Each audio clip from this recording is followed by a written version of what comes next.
Bueno, en este apartado, la retroalimentación de la estrategia de construcción del conocimiento, nos vamos a referir específicamente a la metodología. Este está compuesto por varios ítems que ustedes señalan aquí dentro de este apartado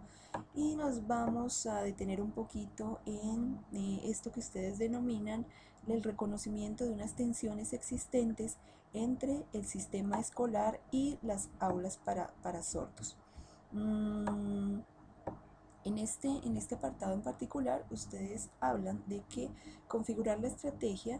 requiere o parten ustedes de reconocer estas tensiones y básicamente como tensiones entonces nos plantean el hecho de la ausencia de la lengua como primera lengua para los niños sordos, describen un poco la situación sociolingüística que caracteriza a esta población, la exigencia social de tener que transmitir ciertos saberes que se han constituido como importantes y validados en la sociedad y que deben ser parte de la estructuración escolar de los estudiantes. Los vacíos que tiene el estudiante sordo frente a la apropiación del conocimiento, en el reconocimiento de las características actuales de los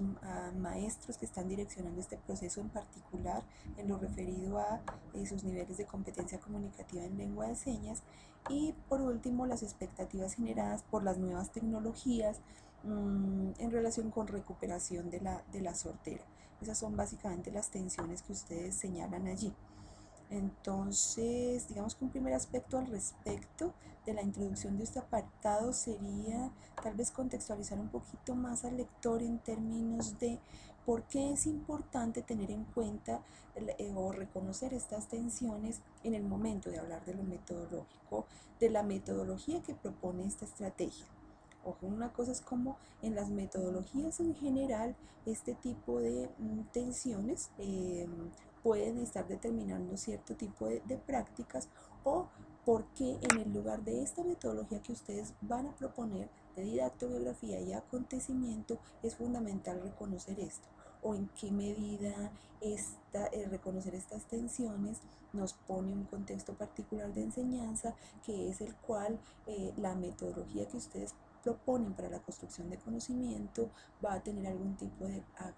papel, es decir, va a permitir subsanar algunos aspectos, va a permitir reconocer otros, va a permitir trabajar de una manera más eficiente algunos, es decir, darle contexto en términos de por qué es central tener en cuenta esto dentro de lo metodológico y particularmente dentro de la metodología que ustedes van a proponer.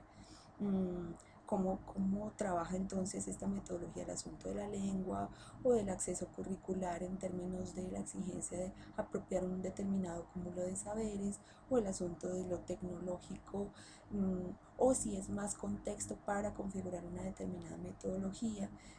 Es decir, darle el carácter al lector de por qué aparece en este momento de la metodología este asunto en particular de las tensiones.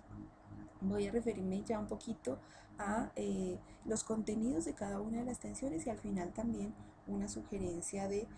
poder abarcar un poco más de elementos que se constituyen en asuntos centrales y que sí determinan aspectos metodológicos importantes y que pueden ser también asumidos como tensiones dentro de las características particulares de lo que es un aula para sordos.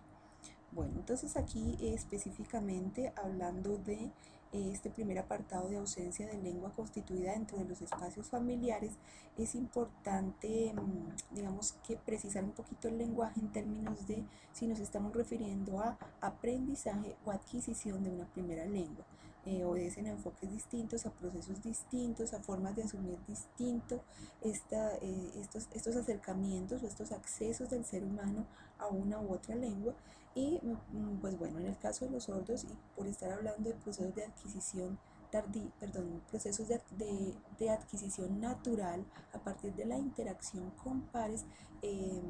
se ha, digamos que venido perfilando un poco más el término de adquisición dentro de estos enfoques y marcos teóricos. Aprendizaje de pronto un poco más referido a los que tienen que ver con esquemas de enseñanza formal para garantizar que el otro vaya construyendo el conocimiento sobre una lengua o de una lengua. Entonces precisar aquí un poquito el vocabulario, el término de adquisición de lengua, si es desde allí, desde donde ustedes van a posicionar el asunto de la primera lengua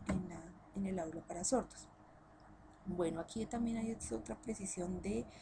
la forma escritural como está planteado este apartado, cuando señala que esta particularidad implica que gran parte del tiempo los docentes de preescolar y básica primaria, que gran parte del tiempo que los docentes de preescolar y básica primaria utilizan para la adaptación y construcción de los primeros saberes heredados en la población oyente, el docente para sordos se ve abocado a dedicarlo prioritariamente a construir la lengua del niño, de igual manera que lo habría hecho la madre del sujeto oyente a partir de su primer año. Entonces hay que hacer allí una precisión bastante importante, que puede ser de escritura, pero que también, si se asume así,